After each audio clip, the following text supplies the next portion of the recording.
우리가 구원받는 순간 죄와의 싸움이 끝났다고 생각하는 것은 어리석은 생각입니다.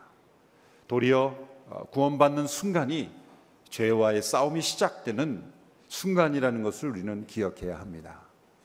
죄와의 싸움이 결코 쉽지 않은 것은 우리에게 하나님께서 주신 기본적인 아주 근본적인 욕구들이 이 죄와 너무나 긴밀하게 연결되어 있기 때문입니다.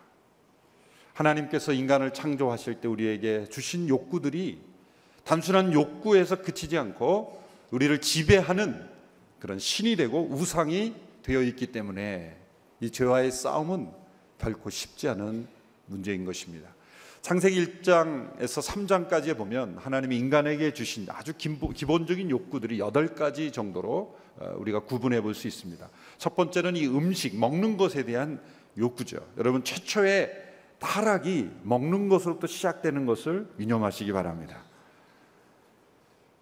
하나님께서 땅 위에 있는 모든 식물들을 먹는 음식으로 우리에게 주셨습니다. 생존을 위한 욕구죠. 또 성에 대한 욕구가 있습니다. 생육하고 번성해서 땅에 충만하도록 하기 위한 그런 성에 대한 욕구가 없다면 어떻게 이 세상에 번성하겠습니까? 단지 번성만을 위한 것이 아니라 하나님께서 인간에게 주신 친밀함의 축복을 나누는 그런 욕구로서 성에 대한 욕구를 두 번째로 주셨습니다. 세 번째는 이 권력, 권위에 대한 욕구입니다. 하나님께서 인간을 창조하신 것은 모든 피조 세계에 대한 통치자로, 지배자로 생육하고 번성할 뿐만 아니라 땅에 충만하여 하나님이 만드신 피조 세계를 다스리게 하시는 이 일을 하나님께서 우리에게 주셨기 때문에 이 다스림에 대한, 통치에 대한 욕구가 없다면 어떻게 이 세상을 인간이 통치하겠습니까? 우리 인간의 마음속에는 근본적인 이 권력에 대한 욕구가 주어져 있는 것이죠. 또한 즐거움, 쾌락에 대한 욕구가 있습니다.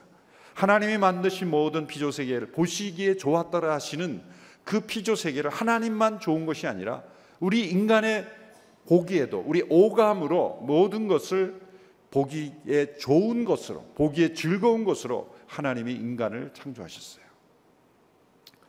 뿐만 아니라 다섯 번째로 하나님께서는 인간에게 일에 대한 욕구를 주셨죠. 일. 하나님 에덴 동산을 만드시고 그 에덴 동산을 일구도록 만드셨죠. 그 에덴 동산뿐만 아니라 그 밖에 있는 모든 땅도 에덴 동산처럼 경작하고 일구도록 하나님이 인간을 창조하신 거죠.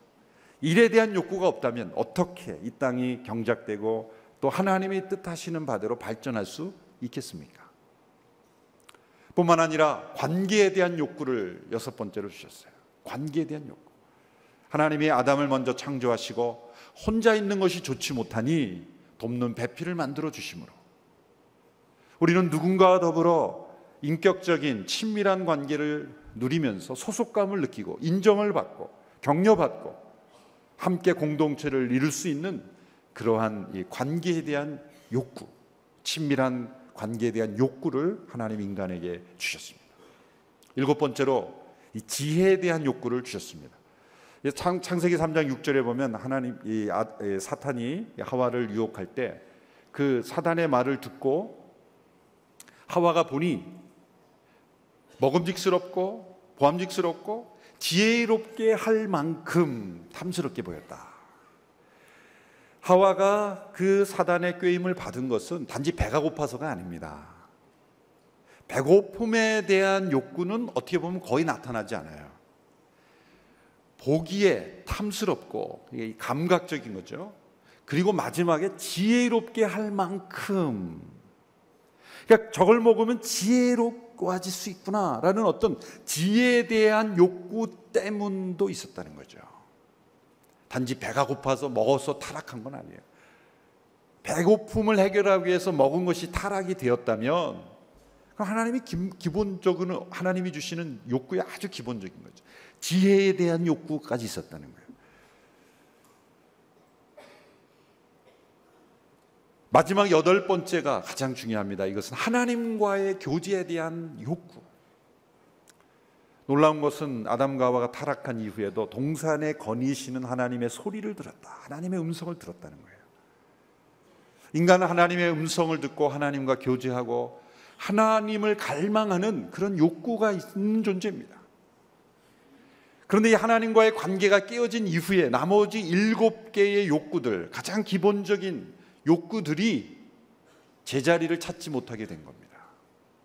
만일 하나님의 음성을 듣고 하나님과 교제하는 가운데 있다고 한다면 나머지 모든 욕구들이 제자리에, 제 수준에, 제 위치에 그 정도를 넘지 않고 존재할 겁니다. 먹는 것에 대한 욕구는 그저 배고픔을 해결하고 많은 그런 정도의 욕구, 성에 대한 욕구, 일에 대한 욕구, 과도한 일에 대한 욕심이 아니라 하나님이 원하시는 만큼의, 하나님이 일하라고 한 만큼만 일하면 되잖아요. 오늘날의 문제는 하나님이 일하라고 하시는 만큼 일하는 게 아니라 자기가 하고 싶은 만큼 일하기 때문에 문제가 생기는 거죠. 관계에 대한 욕구, 쾌락에 대한 욕구, 지혜에 대한 욕구, 모든 욕구들이 제 정도를 넘어서는 욕구가 하나님이 원하시는 인생을 사는 데 쓰임받는 욕구가 아니라 하나님과 상관없이 그 욕구를 만족시키는, 그리고 그 욕구 자체가 우상이 되는 고삐 풀린 망아지처럼 그 욕구 하나하나가 우리를 지배하고 다스리는 신이 되어버렸다는, 우상이 되어버렸다는 거예요. 래리 크랩이라는 유명한 상담 심리학자가 이런 문제에 대해서 이렇게 말했습니다. 한번 들어보십시오. 우리가 기본적이고 본질적인 욕구들을 충족시키기 위해서 다른 어떤 방법들을 추구할 때 하나님만이 치우실 수 있는 것에 대한 우리의 갈망은 끔찍한 독재자로 변해버린다. 이 독재자는 욕구를 해소할 수 있는 것이면 무엇이든 우리를 추구하도록 우리를 끌고 간다. 우리의 욕망이 우리의 신이 되어버린다. 하나님을 추구하기 위해서 주어진 이 본질적인 욕구들이 순간적인 기분만 좋게 만드는 중독을 부채질하게 된 것이다. 우리에게 주어진 욕구들은 하나님을 섬기고 예배하고 하나님의 뜻을 이 땅 가운데 이루어지게 필요한 기능들인데, 그것을 우리 인간의 방법으로, 자신만의 수단으로 채우려고 할 때 그것은 우상이 되어버리고 우리가 사는 삶은 지옥이 되어버린다는 거죠. 자신의 방법으로 천국을 맛보려는 사람은 욕구로 가득한, 통제 불가능한 욕구로 가득한 지옥의 삶을 살게 되는 것입니다. 여러분, 우상은 아무리 우상 자체를 뽑아내도 사라지지 않습니다. 또 다른 우상이 생겨나는 거예요. 우상은 단순히 그 우상을 제거버린다고 해서 사라지지 않습니다. 수도원처럼 담벼락을 쌓고 안에 들어간다고 욕구가 사라지지 않습니다. 중세의 수많은 범죄들이 수도원 안에서 이루어진 건 아십니까? 담을 쌓고 사람을, 관계를 끊으면 욕구가 사라집니까? 아닙니다. 또 다른 욕구가 생기는 거예요. 우상은 우상 자체를 제거한다고 사라지지 않고 하나님이 계셔야 우상이 사라지는 거예요. 우상의 자리는 하나님의 자리거든요. 하나님이 계셔야, 그냥 단지 하나님만 믿는 정도로 끝나는 게 아닙니다. 왜? 하나님이 존재한다는 걸 믿는 사람들도 우상이 많거든요. 그러니까 단지 하나님이 살아계신다는 걸 믿는 것으로는 그 우상을 제거할 수 없어요. 살아있는 믿음, 생생한 믿음, 하나님과의 살아있는 교제의 믿음이 있어야만 우상이 사라지는 겁니다. 오늘 우리가 함께 읽은 이 말씀 속에 어떻게 하면 이 욕망이 우상이 되지 않고 욕망의 노예가 되지 않고 살아갈 수 있는가, 그 이유, 그 비결, 그 삶의 원리를 우리에게 가르쳐주고 있습니다. 두 가지로 권면하고 있습니다. 첫 번째는 너희가 사랑을 입은 자녀니 사랑을 받는 자녀답게 살라. 두 번째는 너희가 빛의 자녀이니 빛의 자녀답게 살라. 이 답게라는 단어가 중요한 거예요.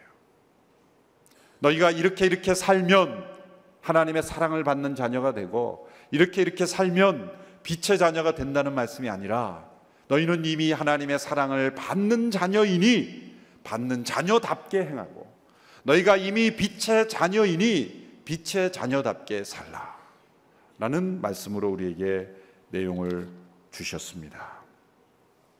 요한일서에 보면 이 두 가지 말씀은 요한일서에서 하나님이 어떤 분이신가를 설명할 때 놀랍게도 요한도 이렇게 설명했습니다. 하나님은 사랑이시라. 그리고 하나님은 빛이시라. 하나님을 정의할 때 요한복음에서 하나님은 영이시다 이렇게 정의했지만 요한일서에서 하나님은 사랑이시고 하나님은 빛이시다. 사랑이 곧 하나님은 아니고 빛이 곧 하나님은 아니지만 하나님은 사랑이시고 하나님은 빛이시다. 이 두 가지로 정의한 것처럼 이제 그 하나님의 사랑이신 그 사랑을 입은 자녀요, 그리고 빛이신 하나님의 자녀로 우리가 어떻게 살아가야 될 것인가를 설명하고 있습니다. 첫째로 하나님의 사랑받는 자녀답게 살라라고 말씀했습니다. 오늘날 우상이 되어버린 우리의 욕구, 또 중독 수준이 되어버린 모든 욕구는, 거의 모든 욕구들이 어린 시절에 채워지지 않는 사랑과 관련이 있습니다. 자기 자신은 잘 모를 수 있어요. 어린 시절에 채워져야 될 사랑이 있습니다. 부모로부터, 혹은 부모가 아닐지라도 누군가로부터 무조건적으로 용납을 받아야 되는, 무조건적인 사랑을 받아야 되는, 아주 어린 시절에 어떤 실수를 할 수밖에 없지 않습니까? 그때에 무조건적으로 용납을 받고 사랑을 받아야 되는 이 사랑의 주머니가 있어요. 이 절대적 이 주머니가 있더라고요. 그 주머니가 채워져야 돼요. 그런데 그 채워지지 않았다든지, 거절을 당했다든지, 학대를 당했다든지, 상처를 받았다든지, 이 사랑의 빈자리가 있을 때 사람이 자라가면서 그 사랑을 채워보려고 할 때, 사랑이 아닌 것을 사랑으로, 자신의 욕구를 충족시키는 것으로 그 사랑의 빈자리를 채우려고 할 때 사람들이 그 욕구가 우상이 되고 중독의 수준이 이르게 되는 것이죠. 성중독자의 80%가 어린 시절에 학대를 경험한 사람이라는 통계가 있습니다. 어린 시절에 채워지지 않는 그 사랑을 충분히 받지 못했을 때 자라면서 술이나 성이나 도박이나 여러 가지 잘못된 증상으로 자라나게 되는 거죠. 교보문고 건물에 보면 시가 하나씩 계절마다 짧고 인상적인 시가 걸리죠. 참 멋진 시도라고 생각을 합니다. 이번 여름에 걸린 시를 혹시 보셨습니까? 광화문과 그 강남에 있는 교보문고 빌딩에 있는 시를 보니까 너무나 멋져서 제가 한번 읽어드리고 싶어요. 나였던 그 아이는 어디 있을까? 아직 내 속에 있을까? 아니면 사라졌을까? 칠레 시 노벨문학상을 수상한 칠레 시인 파블로 네루다라고 하는 시인의 질문의 책이라는 시집에 나오는 짧은 문구죠. 나였던 그 아이는 어디 있을까? 아직 내 속에 있을까? 아니면 사라졌을까? 참 깊이 있는 그런 질문입니다. 여러분이었던 그 아이는 어디 있습니까? 여러분 안에 아직 있습니까? 아니면 사라졌습니까? 상담 심리학자들은 소위 성인 아이라는 말을 쓰죠. Adult child. 어린 아이의 그 경험이, 그 추억이, 그 상처와 그 아픔이 이제 성인이 되었으면 사라져야 되는데, 성인다운 심성, 성인다운 그러한 어떤 인격, 성인다운 그런 마음의 상태를 가져야 되는데, 몸은 자랐고 이제 나이는 들었지만 그 마음에 있는 심성은 아직 5살, 6살, 10살, 2살, 3살 아주 어린아이였을 때의 그 심리 상태를 그대로 가지고 있다는 거예요. 성장하지 않은 겁니다. 몸은 성장했지만 심성은 성장하지 못했을 때 그런 상태를 가지고 성인 아이다, adult child라는 말을 부르죠. 이 파블로 네루다라는 분이 그 어떤 그런 걸 다 묵상하고 했는지 안 했는지 모르지만 어쨌든 그 연결이 되는 거예요. 나였던 그 아이는 어디 있을까? 아직 내 속에 있을까? 아니면 사라졌을까? 사랑받지 못한 아이가 속에 살아있을 때 성인이 되었지만 아직 속은 어린아이인 거예요. 그 채워지지 않는 욕구를 채우기 위해서 어린아이처럼 때로는 떼를 쓰고 자기중심적이고 다른 사람을 생각하지 아니하고 그 욕구를 채우기 위해서는 무엇이든지 할 수 있는 그러한 무서운 괴물 같은 존재가 자기 안에 살아있는 겁니다. 욕구가 우상으로 변해버린 것입니다. 오늘 본문 말씀에서는 이렇게 왜곡된 욕구의 표현을 두 가지로 지적하고 있습니다. 하나는 성적인 문제고 또 한 가지는 이 언어, 말의 문제를 표현하고 있습니다. 3절에서는 이 성적인 문제를 말하고 있고 4절에서는 이 언어의 문제를 말하고 있고, 대표적인 것을 사실 말씀한 것뿐입니다. 그 밖에 많은 욕구들도 다 해당이 되는 거죠. 먼저 3절을 같이 읽겠습니다. 3절 시작. 음행과 온갖 더러운 것과 탐욕의 말은 여러분의 입 밖에도 내지 마십시오. 그렇게 하는 것이 성도에게 합당합니다. 음행과 온갖 더러운 것과 탐욕, 이 세 가지가 모두 성적인 죄에 관련된 겁니다. 이게 탐욕의 말은, 이래서 말의 문제로 번역이 됐지만 조금 아쉽습니다. 이것은 말의 문제가 아니라 성적인 문제에 관해서는 너희의 이름에도 거론되지 않도록 해라, 언급되지 않도록 해라 라고 말합니다. 왜 이 성적인 문제를 이 구절에서 언급하고 있습니까? 성이야말로 사랑받지 못한 욕구를 채우는 대체물로 가장 많이 이용되는 욕구이기 때문이죠. 제가 앞서 열거한 8가지 욕구 중에서 음식, 성, 일, 지혜, 관계, 어떤 쾌락, 또 어떤 권력, 지혜, 관계, 모든 욕구 중에서 가장 사랑의 대체물로 사람들이 찾고 구하는 것이 성이에요. 많은 남자들이 사랑의 대체물로 성을 탐하고 있고, 많은 여성들이 사랑을 얻게 자신을 내어주고 있죠. 굶주린 사랑을 채우기 위해서 서로를 이용하는 겁니다. 많은 사람들이 성적인 만족을 취함으로 사랑을 얻으려고 하지만, 성이 진정한 사랑행일 때는 선물이지만 사랑의 대체물일 때는 그는 빠져나올 수 없는 덫이 되어버리고 마는 거죠. 잘못된 친밀감을 얻으려고 하는 거죠. 그래서 이 성적인 만족을 추구하고 욕망의 노예가 된 것은 사실은 몸의 문제가 아니라 영적인 문제인 거예요. 하나님의 사랑으로만 채울 수 있는, 사랑으로만 채워져야 되는 것들을 자신의 욕구를 충족함으로 채워보려고 하니까 채워지지 않는 거죠. 프레드릭 뷰크너라는 분은 말하기를, 이러한 욕구는 갈증으로 죽어가고 있는 사람이 마치 소금을 몹시 원하는 것과 같다. 절대 먹어서는 안 되는 소금을, 갈증이 날 때 소금을 더 먹고 있다는 거죠. 다른 욕구들도 사실 마찬가지입니다. 음식에 대한 욕구, 거식증이나 어떤 탐식, 사실 음식에 대한 먹고 싶은 욕구가 아닙니다. 먹고 싶어서 그렇게 막 먹는 게 아닙니다. 먹기 싫어서 그렇게 거절하는 게 아닙니다. 사랑에 대한 욕구예요. 영적인 욕구입니다. 궁극적으로는 하나님에 대한 욕구가 채워지지 않을 때 나머지 모든 7가지 욕구들이 비정상적인 행동을 하게 되는 거예요. 놀라운 것은 하나님에 대한 욕구가 채워지면, 참된 예배자가 되면, 하나님과의 관계가 회복이 되면 음식에 대한 욕구가 조절이 됩니다. 성에 대한 욕구가 조절이 됩니다. 권력에 대한 욕구가 조절이 됩니다. 지혜에 대한 욕구, 관계에 대한 욕구, 모든 욕구들이 이상하게도 재정상으로 돌아가는 거예요. 제자리를 찾게 되는 거예요. 하나님을 갈망하면, 하나님을 예배하면, 하나님과의 관계가 깊어지면 깊어질수록 나머지 욕구들이 다 제자리를 찾게 되는 것, 그것은 바로 인간에게 주신 가장 중요한 갈망이 하나님에 대한 갈망이라는 증거죠.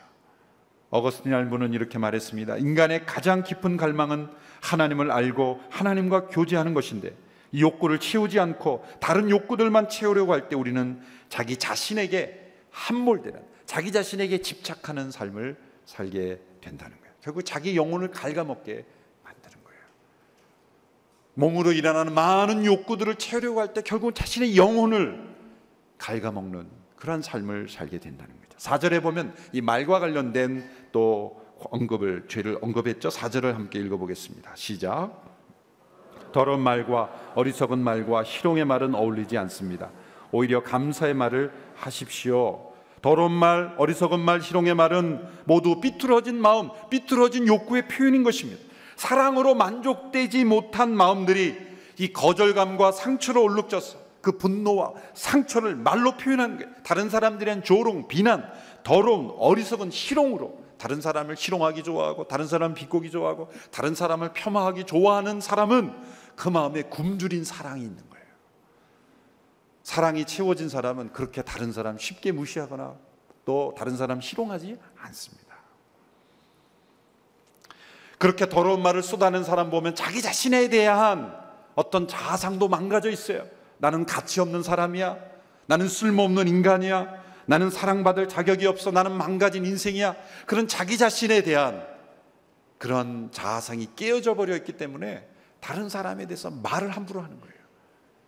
이게 관계에 대한 욕구의 잘못된 표현인 거예요. 관계가 건강한 욕구가 됐을 때는 다른 사람을 존중하는 거예요. 그런데 관계 욕구가 채워지지 않을 때는 말을 함부로 함으로써, 사실은 말을 함부로 할 때는 나는 사랑을 필요로 해, 그런 거예요. 주변에 말을 함부로 하거나 이렇게 다른 사람을 쉽게 조롱하면 그렇게 이해를 하세요. 그 언어를 어떻게 이해하냐면, 나는 사랑이 필요한 사람입니다, 그렇게 이해하시면 되는 거예요. 이 사람이 사랑이 필요한 사람이구나, 나 사랑해 주세요 라고 그렇게 이해하면 되는 거예요. 근데 그거를 액면 그대로 받아들이면 막 힘든 거죠. 절대 힘들어하지 마시고, 그러한 사람은 나는 지금 관계가 필요한 사람입니다, 사랑에 굶주려 있습니다, 그렇게 받아들이면 정확한 해석이 되는 거죠. 다 채워지지 않는 사랑의 욕구가 여러 모습으로 음식을 막 너무 탐하거나 막 과식을 하는 그런 사람, 지금 사랑에 굶주려 있다, 그걸 음식으로 채우려는 거예요. 권력자가 되고 독재가 되는 건 사랑이 부족해서 그 권력을 채우려고 하는 거예요. 권력으로 그 사랑을 채우려는 거예요. 다른 사람으로 그걸 채우려고 관계의 중독이 일어나는 거예요. 우리의 욕구들이 다 우리를 망가뜨리는 것이 되어버린 것은 참된 사랑이 부족하기 때문이죠. 그러나 이렇게 욕망이 우상이 되어버렸을 때는 심각한 경고가 주어집니다. 5절 6절의 말씀, 이 경고의 말씀을 함께 읽겠습니다. 시작.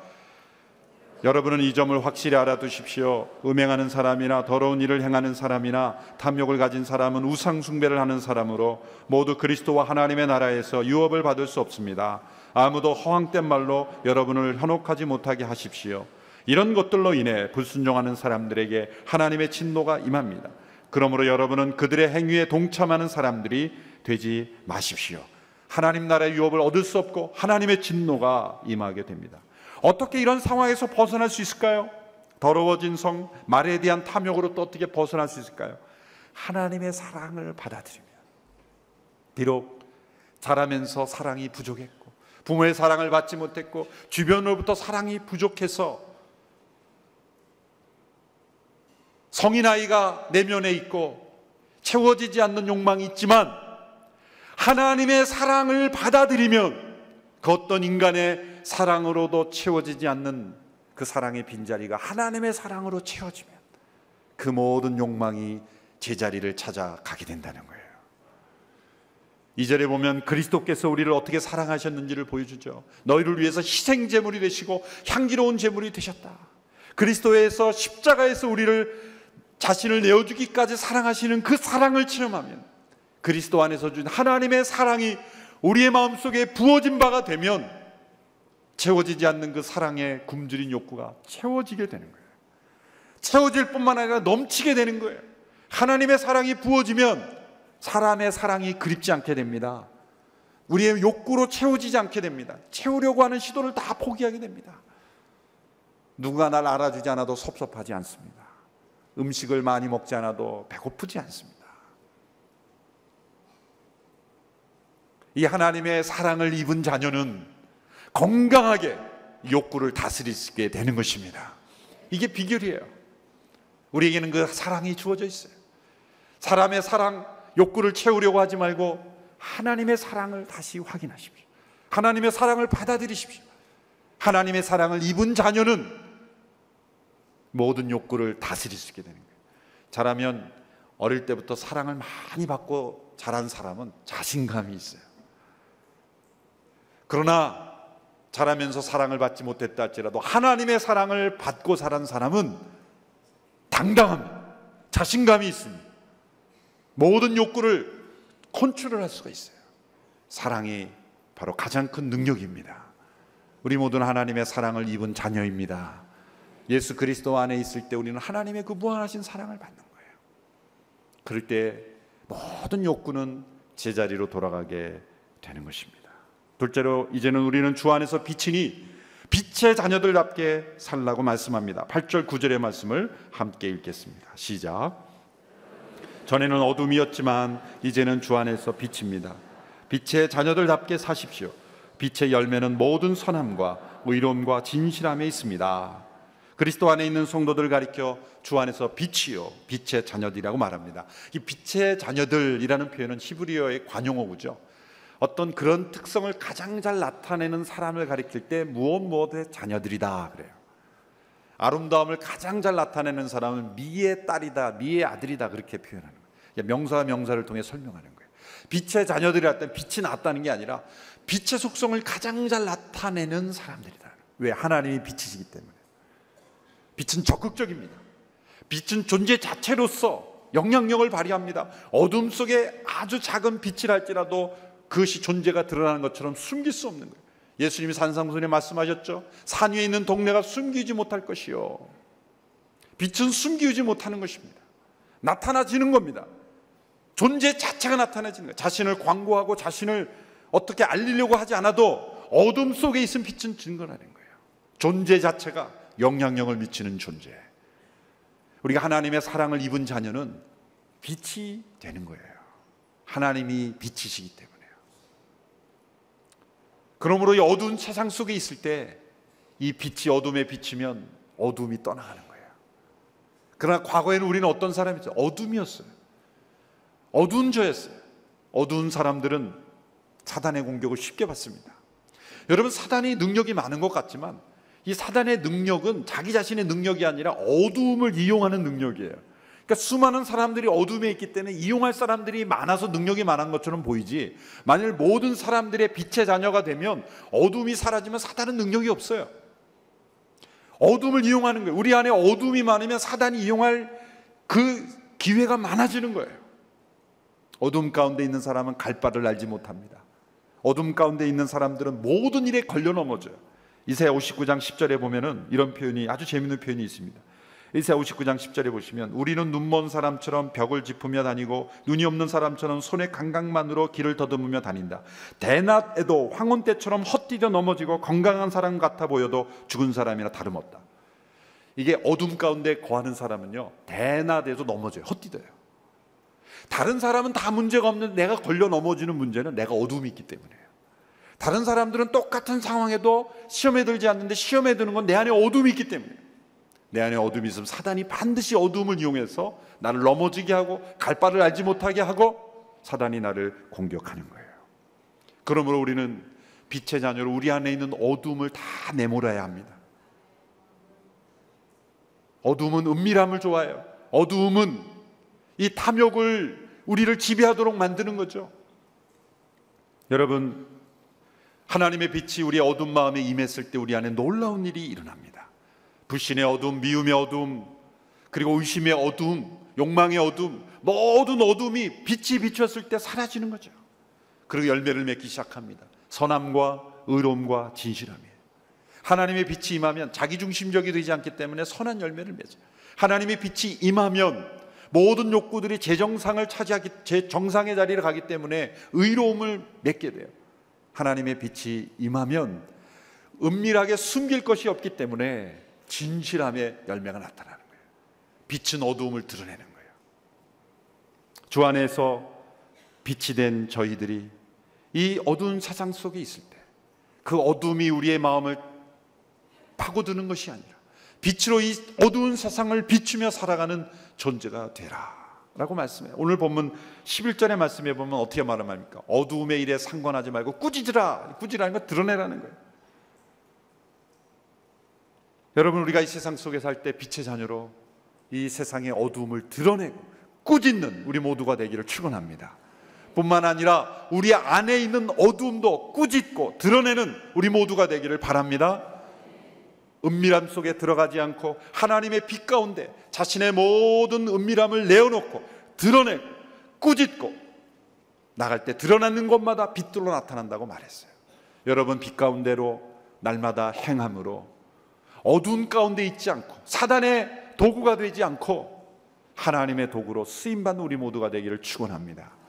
선함과 의로움과 그리고 진실함의 열매를 맺는 빛 가운데로 걸어가므로 숨겨진 것이 없이 은밀한 것이 없이 나타나는 것마다 다 빛의 열매로 나타나므로 하나님께서 우리에게 허락하신 모든 인생을 빛 가운데로 걸어가는 축복된 인생이 되기를 주님의 이름으로 축원합니다. 기도하겠습니다.